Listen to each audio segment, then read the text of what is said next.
बिस्मिल्लाहिर्रहमानिर्रहीम अल्हम्दुलिल्लाहि रब्बिल आलमीन वल आक़िबतु लिल मुत्तक़ीन वस्सलातु वस्सलामु अला सय्यिदिल अंबियाइ वल मुरसलीन व अला कुल्लि मन तबिअहुम बि इहसानिन इला यौमिद्दीन अम्मा बाद अऊज़ु बिल्लाहि मिनश शैतानिर रजीम बिस्मिल्लाहिर रहमानिर रहीम लक़द कान लकुम फ़ी रसूलिल्लाहि उस्वतुन हसना। बिस्मिल्लाहिर रहमानिर रहीम। आज हमारी नाइन्थ क्लास है, बल्कि 10वीं क्लास है आज हमारी इंशाअल्लाह। तो आज हमने थोड़ा सा रिकैप कर लेते हैं कि हमने बात की थी कि इस्लाम को अल्लाह ताला ने यह वो दौर शुरू हुआ है जिसमें हज़रत उमर रज़ी अल्लाह ताला ने इस्लाम कबूल किया। दूसरा हज़रत हमज़ा रज़ी अल्लाह ताला ने इस्लाम कबूल किया।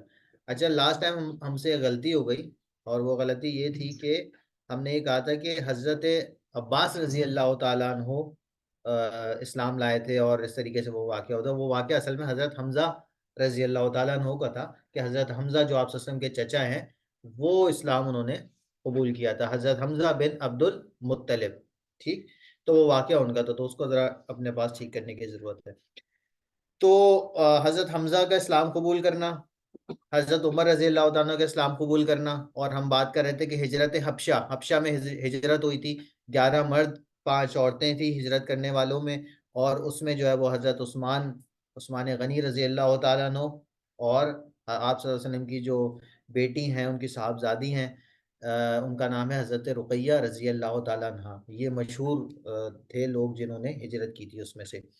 तो हिजरत हबशा, हबशा ये आजकल का जो इथोपिया है ना, वो है हबशा।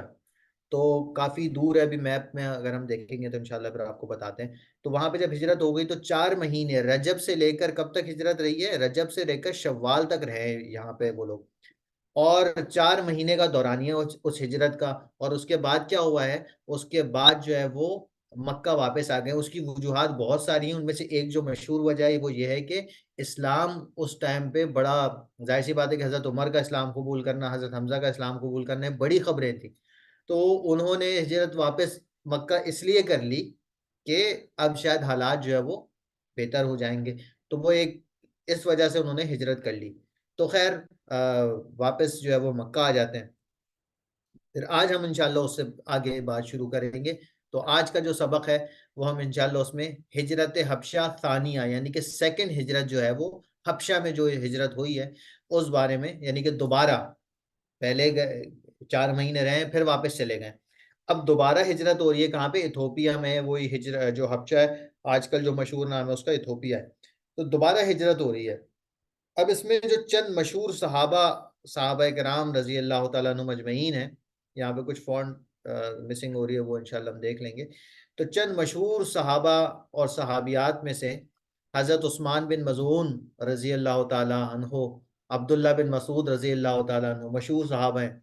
उस्मान गनी रज़ी अल्लाह तआला अन्हु और हज़रत रुक़ैया रज़ी अल्लाह तआला अन्हा, इन्होंने पहले भी हिजरत की थी और बाद में भी हिजरत की। अबू हुज़ैफ़ा रज़ी अल्लाह तआला अन्हु, मुसअब बिन उमैर रज़ी अल्लाह तआला अन्हु, इनका आगे भी आएगी बात कि ये जो है वो ऐसे सहाबा में से समझे जाते थे जो बहुत ही ज़्यादा, जैसे होता है ना कि जो बहुत ही एक जैसे कि होता है ना कि उनको उनकी फैशन को लोग फॉलो कर रहे होते हैं, इस तरीके से ऐसे मशहूर सहाबी थे कि जो बड़े खूबसूरत और इस तरीके से बड़े बुर्दबार, ठीक, इस तरीके से सहाबी थे। तो इसी तरीके से अब्दुर्रहमान बिन औफ रज़ी अल्लाह तआला अन्हु, इनमें से बहुत सारे ऐसे हैं जो कि अशरा मुबशरा में से भी दाखिल हैं, यानी कि ऐसे सहाबा जिनको एक साथ आप सल्लल्लाहु अलैहि वसल्लम ने 10 सहाबा को जिनको बशारत दी कि आप जन्नती हैं, उनमें से भी इसमें से बहुत सारे सहाबा कराम हैं।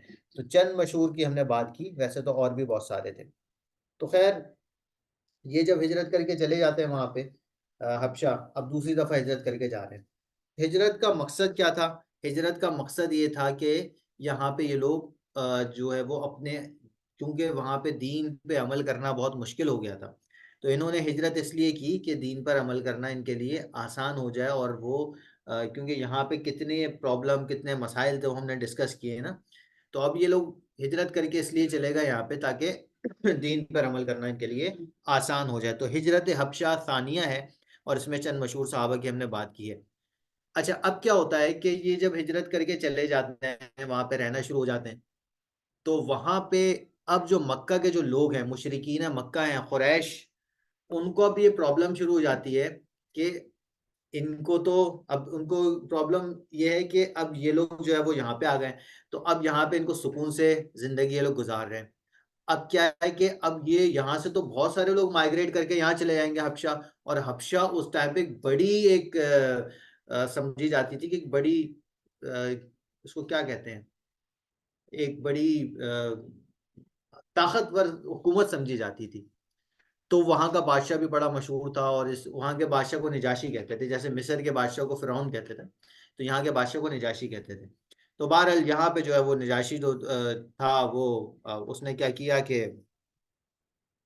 उसके दरबार में फिर अब जो है वो मुशरिकीन मक्का ने सोचा, मशवरा किया आपस में कि हम इनको जो है ना कैसे इनको डिफेम करें, कैसे इनकी दावत को जो है ना वो ये लोग जो वहां पे चले गए हम जाके उनसे बात करते हैं, उनको बताते हैं कि भाई ये लोग जो है वो हमारे यहाँ से भागे हुए लोग हैं, और ये लोग सही लोग नहीं है, इनको जाके बदनाम करते हैं।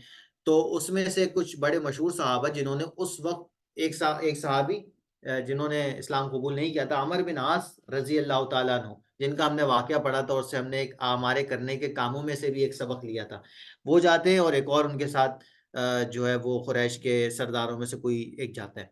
तो ये लोग जब जाते हैं और इनका मकसद ये होता है कि वहां पे जाके हम ये बताएंगे कि ये लोग जो मक्का से यहाँ पे आपके पास आ गए हैं, आप इनको क्या करें, आप इनको वापस भेजें, ठीक, और इनको इनको हम बदनाम करेंगे और इस तरीके से, ताकि ये हमारा हमारे पास से जो लोग और ना जाना शुरू हो जाएं, और ऐसा ना हो कि यहाँ पे एक बहुत ही बड़ी मजबूत ताकत बना के हमारे ऊपर ही चढ़ाई कर दें। तो इनको ये सारे खतरात थे, खदशात थे। तो अब क्या हुआ, तो अब क्या हुआ कि अब जो कुरैश का जो वफद था, कुरैश कुरैश मक्का जो थे, यानी कि वो जो कुफार जो मुशरिकीन मक्का, तो उन्होंने जो है वो एक वफद भेजा जिसमें दो दो लोग थे, उनमें से एक अमर बिन आस रजी अल्लाह तआला अन्हु, उस वक्त इस्लाम कबूल नहीं किया था, तो वो जाते हैं, और एक और उनके साथ हैं। अब ये दोनों लोग बड़े मशहूर थे कि जो वफद भेजे जाते हैं ना, ऐसा नहीं होता कि किसी को भी उठा के भेजो, तो उसमें बहुत सारी सिफात देखी जाती है, बहुत सारी ऐसी कि बात करने का तरीका क्या है, कम्युनिकेशन स्किल्स उनकी अच्छी होती हैं, और कैसे बात करना है, क्या चीजें फॉलो करनी है, क्या नहीं करनी है, वो सब चीजें इनको पता होती थी। तो ये जाहिर सी बात है कि एक बादशाह के दरबार में जा रहे हैं ना, तो उसके अपने कुछ ना कुछ वो होंगे कि कैसे बात करनी है, क्या करना है। तो इनको इन सारी चीजों का आइडिया था, अभी आगे देखते भी हैं। तो इन लोगों ने क्या किया, जब ये लोग गए ना उसके दरबार में बादशाह के, तो इन्होंने सबसे पहले उनके लिए गिफ्ट्स लिए, तोहफे लिए, और तोहफे लिए, और सबसे पहले जाके, ऐसा नहीं कि सबसे पहले जाके बोला गया बादशाह से मिलन, नहीं, ये इन्होंने डिप्लोमेसी की, और एक सियासत के तौर पे ये मिले वुज़रा से, जो बादशाह के करीब जो वजीर होते हैं ना, जैसे हम कह लें मिनिस्टर्स हैं, तो वो वुज़रा से मिले, और उन वुज़रा को उन्होंने तोहफे दिए हैं, और उनको बताया है कि भाई ये हम इसलिए मिलना चाह रहे हैं कि मक्का से लोग भाग के यहाँ पे आ गए हैं, और ये तो ना आपके दीन पर है ना हमारे दीन पर, हमारा दीन भी छोड़ दिया, ना आपका दीन आप लोग इन लोगों ने अपनाया है। तो ये सारी बातें उसको वजीर को की हैं, और वजीर को तोहफा दिया, और कहा है वजीर को कि नजाशी से हमारी मुलाकात करवाएं। तो अब नजाशी से मुलाकात के लिए अब जाहिर सी बात है तोहफे भी दिए थे वज़रा को, और सब चीज़ें उनको पूरा सिलसिला बताया। तो उन्होंने कहा कि सही है, हम आपकी मुलाकात कराते हैं नजाशी से। तो अब जो है वो नजाशी के दरबार में कुरैश के जो दो भेजे हुए वफद हैं, वफद में दो बंदे हैं, वो मुलाकात कर रहे हैं। उनमें से एक सहाबी रसूल सल्लल्लाहु अलैहि वसल्लम हज़रत अमर बिन आस रजी अल्लाह तआला अन्हु है, सही, तो वो भी हैं, उन्होंने इस्लाम कबूल नहीं किया, और एक और भी है। तो खैर अब ये दरबार में पहुंच जाते हैं। अब जो नजाशी है वो बैठा होता है सामने, और अब इन दोनों की, इन हजरात की मुलाकात है, कौन से, कुरैश की तरफ से, यानी कि मुसलमानों के खिलाफ ये लोग गए हुए हैं, और यहाँ पे मुसलमानों के खिलाफ बात करेंगे। अब क्या बात करेंगे, नजाशी को कहते हैं कि भाई ये आगे हुए लोग हैं, ये इन्होंने हमारा दीन जो था उसको छोड़ दिया, और एक नए दीन पे ये लोग हैं। अच्छा, बादशाह कहते सही, और हमारा तो दीन छोड़ा ही छोड़ा है, आपके पास आ गए हैं, और ये आपके दीन पर भी नहीं है। नजाशी कौन था, ईसाई था ना। तो वो कहते हैं कि ये तो आपके दीन पे भी है, ना हमारे दीन पे है, ना आपके दीन पे, और ये आगे जाके आपके लिए मसला बनेंगे। तो आप इनको जो है ना यहाँ से निकाल दें, अपनी वतन से, अपने मुल्क से इन लोगों को निकाल दें। नजाशी सामने बैठा हुआ है, अब नजाशी जो बादशाह है अभी कोई बात नहीं सुन रहा, लेकिन क्या है, अब जो है ना वो उसको बताए जा रहे हैं, इधर तवज्जो करें ताकि सुने भी आप लोग और मेरे लिए भी आसान हो जाए पढ़ाना। ठीक, तो नजाशी जो है वो क्या कहता है? नजाशी कहता है कि आप, आपकी मैंने बात सुन ली है। जाहिर सी बात है कि अब इससे हमें ये भी बात पता चलती है कि एक तरफ की बात सुन के कोई डिसीजन नहीं लेना चाहिए। सही है, एक तरफ की एक तरफा बात सुन के, ऐसा नहीं कि वो नजाशी ने जो है वो क्या किया, नजाशी ने कहा कि नहीं अच्छा ऐसा है तो चलो भाई इनको बोरिया बिस्तर बांध के ये सहाबा कराम जो है वो उनको मैं भेज दूं। ऐसा नहीं किया, नजाशी ने कहा कि मैंने आपकी बात सुन ली है, अब उन लोगों की भी मैं बात सुनूंगा जिनके बारे में आपने ये बात की है। तो कोई भी जो मामला होता है उसमें हमें ये करना चाहिए कि हम पहले दूसरे का भी पॉइंट ऑफ व्यू सुने। एक बंदे की बात सुन के फैसले नहीं होते, दूसरे बंदे की भी बात सुने कि वो क्या कह रहे हैं। तो किसी भी लड़ाई में, किसी भी चीज में जो फॉरेन डिसीजन नहीं लेना चाहिए, पहले देखना चाहिए कि उसकी क्या गलती है, दूसरे बंदे की क्या गलती है, फिर जाकर डिसीजन लेना चाहिए।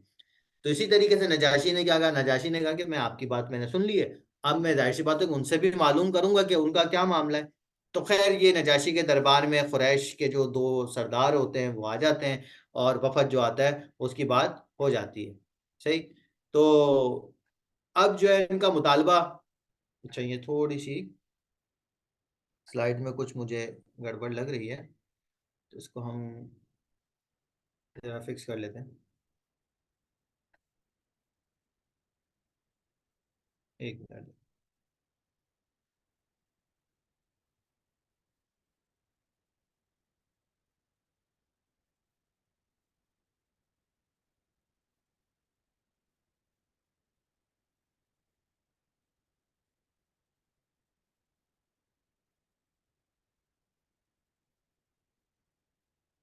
हाँ, तो उसके उनके पास ये जो मुतालबा लेके जाते हैं वो सुन लेता है बादशाह, और वो कहता है कि भाई मैं जो है वो अब जो मुसलमानों की जो तरफ से आप जिनको आप कह रहे हो कि इनको अपने वतन से निकाल दें, मैं उनसे भी बात करूंगा। तो खैर ये होता है कि बादशाह की तरफ से हुक्म होता है कि भाई अब जो है ना लोगों को बुलाया, इन लोगों में से किसी एक बंदे को बुलाया जाए। तो जाहिर सी बात है इतने लोग हिजरत करके आते हैं, तो ऐसा नहीं होता कि सभी आ जाएं बादशाह के दरबार में, तो एक कोई नुमाइंदा होता है ना जो किसी की नुमाइंदगी कर रहा होता है। तो मुसलमानों की तरफ से जो नुमाइंदगी करने वाले थे वो कौन थे? जाफर तैयार रजी अल्लाह ताला अन्हु। सही, जाफर तैयार रजी अल्लाह ताला अन्हु। और वो कौन है, हमने पहले बात की है, अबू तालिब के औलादों में से हैं, अबू तालिब के बेटों में से हैं। ठीक, हजरत अली रजी अल्लाह ताला अन्हु और जाफर तैयार रजी अल्लाह ताला अन्हु किसके जिम्मे आ गए थे, उनकी किफालत हजरत अब्बास रजी अल्लाह ताला अन्हु। और हजरत अली रजी अल्लाह तआला की किफालत किसके जिम्मे आ गई थी? मोहम्मद सल्लल्लाहु अलैहि वसल्लम के जिम्मे। तो ये वो वाले जाफर तैयार रजी अल्लाह तआला। तो अब ये जो है वो बादशाह के, अब ये मुसलमानों की तरफ से फैसला हुआ कि आप हमारी नुमाइंदगी करेंगे। तो जाफर तैयार रजी अल्लाह तआला अन्हु जो है वो नजाशी के वहां पे जाते हैं, और जाफर तैयार रजी अल्लाह तआला अन्हु, अच्छा बादशाह पहले जो था ना नजाशी, वहां पे जैसे कि प्रोटोकॉल्स होते हैं ना, कि एक तरीक़ाकार होता है कि बादशाह के दरबार में जाने तो इन चीजों को फॉलो करना है। तो नजाशी के दरबार में ये फॉलो करना होता था कि वो वहां जाके उसको सजदा करना होता था। तो कुरैश का जो वफद आया था, तो वो उसने भी सजदा किया था। तो अब जाफर तैयार रजी अल्लाह तआला अन्हु को बुलाया गया है। जाहिर सी बात है कि हिजरत करके गए तो जैसे तो नहीं कि बादशाह से मिले मिले होंगे, तो पहली दफा बादशाह से जो है ना वो मिल रहे हैं। तो पहली दफा जो है ना वो बादशाह से, ठीक है, पहली दफा बादशाह से मिल रहे हैं। तो अब क्या हो रहा है, बादशाह से मुलाकात हो रही है। अब ये सजदा नहीं कर रहे हैं, ये डायरेक्ट जाते हैं। तो अब वहां पे जाहिर सी बात है कि पूछते हैं। तो वहां पे पूछा जाता है कि भाई आप सजदा नहीं करो, वो कहते हैं कि हमारे नबी करीम सल्लल्लाहु अलैहि वसल्लम फरमाते हैं कि सजदा सिर्फ अल्लाह रब्बुल इज्जत को होगा। और हम जब हम हमारे लिए सैयदुल अंबिया यानी कि आप सल्लल्लाहु अलैहि वसल्लम तो बादशाहों से भी बढ़ के हैं, तो उनसे भी जब हम मुलाकात करते तो उनको भी सजदा नहीं करते। तो हमारे लिए हमारे नबी करीम सल्लल्लाहु अलैहि वसल्लम ने फरमाया है, उनकी तालीमात है कि सजदा सिर्फ अल्लाह रब्बुल इज्जत को होगा। तो खैर अब जाफर तैयार रजी अल्लाह तआला अन्हु जो है वो दरबार में आ जाते हैं। अब उनका जो जाहिर सी बात है कि नजाशी भी सामने बैठा हुआ है और बाकी दरबारी भी सामने बैठे हुए हैं। तो अब जाफर तैयार रजी अल्लाह तआला अन्हु को मौका दिया जाता है कि अब आप बात करें। तो जाफर तैयार रजी अल्लाह तआला अन्हु स्क्रीन पे आपके जो है वो है कि क्या क्या उन्होंने पूरी तकरीर की, उसमें से कुछ मैं चीज़ें पढ़ के बता देता हूँ। तो जाफर तैयार रजी अल्लाह तआला अन्हु ने एक तकरीर की है जो कि हदीस की किताबों में सेव भी है, महफूज है। तो जाफर तैयार रजी अल्लाह तआला फरमाते हैं कि बादशाह सलामत, हमारी कौम निहायत ही जाहिल थी। जहालत थी ना अरब में, कितना ज्यादा मसले मसाइल थे, फाल निकालना, ये करना, वो करना, कहानी, सब चीजें थी। और बुत परस्त थे, बुत परस्ती आम थी यहाँ पे। लात मनात उज्जा, मुर्दार खाते थे। मुसलमान क्या करते हैं, वो पूरा जानवर का खून निकाल के उसको जबा करके खाते हैं। और हमारे लिए अगर जानवर छुरी फेरने से पहले ही मर जाए तो हम उसको नहीं खा सकते जब भी। तो वो कहते हैं कि हराम मुर्दार हम खाते थे। गर्ज ये कि ऐसी बदबख्ती में थे कि अल्लाह ताला ने हमारी कौम में से एक शख्स को हमारे पास अपना रसूल बना के भेजा। हम उसकी शराफत, रास्ती, दयानतदारी और पाकबाजी से अच्छी तरह आगाह थे। यानी कि आप सल्लल्लाहु अलैहि वसल्लम की जिंदगी इनके सामने थी ना। हजरत अबू बकर सिद्दीक रजी अल्लाह तआला अन्हु से दो, आप सल्लल्लाहु अलैहि वसल्लम से 2 साल बड़े, 2 या 2.5 साल। पूरी जिंदगी देखी है, बचपन भी देखा, लड़कपन भी देखा, जवानी भी देखी, कोई एक ऐसी चीज नहीं जिसपे एतराज कर सके। तो जो घर वाले होते हैं यानी कि जौजा होती है किसी की, और जो बचपन का दोस्त होता है उसको सारे राज की चीजें पता होती है कि इसका असल है क्या, इसका कि फजर की नमाज कजा तो नहीं कर रहा घर पे बैठ के मौलाना साहब, या मौलाना साहब जमात में कैसे जाते हैं, घर पे क्या गालियां बकते हैं, क्या करते हैं। तो वो सारी चीजें जो है ना वो घर वालों को पता होती है कि ये कितना दीनदार है और क्या है। इसी तरीके से जो आपका दोस्त होता है ना, करीबी दोस्त, बचपन का दोस्त, तो उसको भी ये चीजें पता होती हैं। तो आप सल्लल्लाहु अलैहि वसल्लम की शराफत की जो गवाही है सबसे पहले किसने दी है? हजरत खदीजा रजी अल्लाह तआला सबसे पहले मुसलमान हुई है ना। उसके बाद दूसरे दिन हजरत अबू बकर सिद्दीक रजी अल्लाह तआला अन्हु। तो जो किसी के शरीफ होने की जो 2 अलामतें थी वो तो पूरी हुई है ना। जौजा ने देखा कि भाई इन्होंने आज तक कभी झूठ नहीं बोला, अरब के तो पूरा अरब तो इस बात का कायल था ही। और बचपन के जो दोस्त थे हजरत अबू बकर सिद्दीक रजी अल्लाह तआला अन्हु, वो भी फौरन बगैर किसी तरद्दुद के ईमान लाए। फिर उसने पूछा कि भाई आप सल्लल्लाहु अलैहि वसल्लम किस चीज का हुक्म देते हैं, तो फरमाया कि हमें शिर्क और बुत परस्ती से रोकते हैं, तौहीद की दावत देते हैं, राजबाजी का हुक्म देते हैं, अमानतदारी की, हमसाय और रिश्तेदारों से मोहब्बत का सबक सिखाते हैं।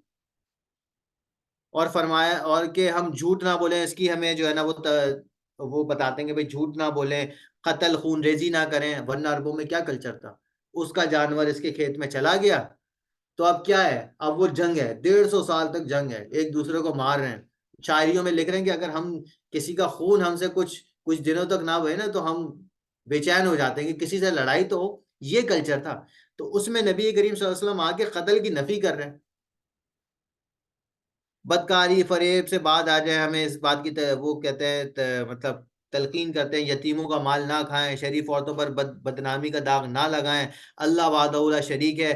ठीक। और आप सल्लल्लाहु अलैहि वसल्लम पर ईमान लाए इसका कहते हैं नमाज पढ़ें, रोजे रखें, अल्लाह ताला की राह में सदका खैरात करें, लिहाजा बादशाह सलामत। हम और उसकी और हम अल्लाह और उसके रसूल सल्लल्लाहु अलैहि वसल्लम पर ईमान लाए और उसकी तालीमात पर चले। हमने बुत परस्ती को छोड़ दिया, सिर्फ एक खुदा की इबादत करते हैं, हलाल और हराम में तमीज करते हैं। इन्हीं वजूहात पर हमारी कौम क्या बन गई थी, दुश्मन बन गई थी ना। जब यहाँ से कोहे सफा पे याद करें ना, आप सल्लल्लाहु अलैहि वसल्लम ने नबूवत का 14 साल है, कोहे सफा पे आप सल्लल्लाहु अलैहि वसल्लम तशरीफ ले गए और वहां पे आप सल्लल्लाहु अलैहि वसल्लम ने फरमाया कि एक अल्लाह को मानने वाले बन जाओ और बाकी बुतों को छोड़ दो। कुल ला इलाहा इल्ला तुफलिहू, ये सारे अंबिया की यही दावत थी। शुएब अलैहिस्सलाम की भी, इस्माइल इब्राहिम अलैहिस्सलाम की भी, और हूद अलैहिस्सलाम की भी, सबकी यही दावत थी कि एक अल्लाह को मानने वाले बन जाओ, बाकी बुतों को छोड़ दो। तो ये कहते हैं कि हमारी कौम हमारी दुश्मन बन गई, इसलिए हमने क्या किया, यहाँ तक कि हम उन लोगों के जुल्म तशद्दुद, मसाइब और मसाइब से तंग आकर आपके पास यहाँ पे हबशा हिजरत के लिए चले आए। तो सीधी सीधी साफ बात की उन्होंने कि हम यहाँ पे क्यों आए और नबी करीम सल्लल्लाहु अलैहि वसल्लम किस चीज़ का हुक्म देते हैं। फिर उसके बाद बादशाह ने कहा कि भाई आप जो है वो हमें कुछ बताएं, आप सल्लल्लाहु अलैहि वसल्लम का जो कलाम है उससे कुछ सुनाएं। सूरह मरियम की तिलावत करते हैं जाफर तैयार रजी अल्लाह तआला अन्हु, सूरह मरियम की। अब देखें तबलीग का जो तरीका है ना, जो उसको जो अपील करने वाली चीज है ना, ईसाई है। और ईसाइयों को जाहिर सी बात है कि हजरत ईसा अलैहिस्सलाम उनके पैगंबर हैं, उनकी शरीयत उन तक उनसे पहुंची है। तो क्या कहते हैं वो कि इनकी सूरह सूरह मरियम का इंतखाब किया कि हजरत मरियम रजी अलैहिस्सलाम की जो है ना उसमें पाक दामनी और ये सब चीज़ों का जो है वो तस्करा है, और बड़ी ज़बरदस्त तरीके से अल्लाह ताला ने उसमें बताया तो नजाशी के सामने जब वो तिलावत होती है तो नजाशी जो है वो कहता है, रोने लग जाता है, आंसू उसके टपकने शुरू हो जाते हैं। और जाहिर सी बात है कि जाफर तैयार रजी अल्लाह तआला अन्हु की जब तिलावत होगी, आप वसल्लम के अहले बैत में से हैं, और किस तरीके से अबू यानी कि हजरत अली के बड़े भाई हैं, आप वसल्लम के जो है वो कज़न है, तो जाहिर सी बात है कि कितनी बड़ी बड़ी निस्बतें हैं, तो कैसे जो है वो तिलावत हो रही होगी और सूरह मरियम की तिलावत हो रही होगी, तो उसको ज़रा तसव्वुर आप कर सकते हैं। तो जाहिर सी बात है कि नजाशी का दिल नरम हो गया, बादशाह जो था, और उसने क्या कहा कि मैं ईमान लाता हूँ, और वो ईमान ले आया। उसने कहा कि ये जो है ना वो, उसको ये लगा कि भाई तौरात ज़बूर जो किताबें हैं, आसमानी किताबें, ये भी एक आसमानी किताब है, ये किसी इंसान का कलाम नहीं हो सकता। तो इस तरीके से जो है वो नजाशी भी ईमान ले आया और वो मुसलमान हो गया। उसके बाद जो है वो फिर नजाशी का जब इंतकाल होता है, नजाशी की जो है वो आप सल्लल्लाहु अलैहि वसल्लम से मुलाकात नहीं हुई है। तो बादशाह को भी आप सल्लल्लाहु अलैहि वसल्लम ने बहुत सारे बादशाहों का खतूत लिखे हैं और बादशाहों को भी दीन की दावत दी है। तो बहरहाल नजाशी इस तरीके से जो है ना, उसके इस्लाम का वाक़या ये है कि जाफ़र तैयार रज़ी अल्लाह तआला अन्हु की तकरीर थी, उसके बाद उन्होंने सूरह मरियम की तिलावत की है और वो इस्लाम ले आया। सही? तो फिर नजाशी का जब इंतकाल होता है तो जनाज़ा जनाज़ा ज़ाहिर-सी बात है कि हबशा में उसकी उसकी जो ज़ाहिर-सी बात है कि इंतकाल वहाँ पे हुआ है ना हबशा में, तो वो तो वहीं पे दफ़न भी हुए और उनकी क़ब्र वहीं पे। लेकिन आप सल्लल्लाहु अलैहि वसल्लम ने मदीना में थे, उस वक़्त हिजरत हो गई थी, तो आप सल्लल्लाहु अलैहि वसल्लम ने उनका जनाज़ा भी पढ़ाया है। गायबाना एक जनाज़ा आप सल्लल्लाहु अलैहि वसल्लम ने पढ़ाया है, लेकिन उनके साथ ख़ास है, उलमा ये फरमाते हैं। तो नजाशी का जनाज़ा भी आप सल्लल्लाहु अलैहि वसल्लम ने पढ़ाया, तो ये एक बहुत बड़ी एक एज़ाज़ की बात थी ना, और नजाशी के लिए भी। तो आज का जो हमारा जो पहुँचा है वो हिजरत हबशा सानिया पे हमने बात की है कि दूसरी हिजरत जो हुई है हबशा की तरफ, तो उसमें क्या मामलात हुए, कैसे वो वफ़द पहुँचा, उस वफ़द में कौन था, फिर उस वफ़द को जो है वो कैसे उन्होंने जो है ना वो किया, उससे उनसे शिकायत लगाई, फिर जाफ़र तैयार रज़ी अल्लाह तआला अन्हु मुसलमानों की तरफ से मुंतख़ब हुए, वो वहाँ तक पहुँचे, उन्होंने तकरीर की, तकरीर के बाद जो है वो नजाशी का दिल नरम हो गया, बताया कि भई क्या पढ़ते हो तुम? कुरान क्या है तुम्हारा? उसमें से कुछ पढ़ के बताओ, सूरह मरियम की तिलावत की, उसका दिल बिल्कुल नरम हो गया और उसने इस्लाम कबूल कर लिया। फिर उसके बाद जब उसका इंतकाल होता है तो आप सल्लल्लाहु अलैहि वसल्लम जनाज़े की नमाज़ जो है वो गायबाना जनाज़ा जो है मदीना में पढ़ाते हैं, और इस तरीके से जो है ना ये मामला होता है। इंशाल्लाह आगे फिर हम और पढ़ेंगे अगली क्लास में।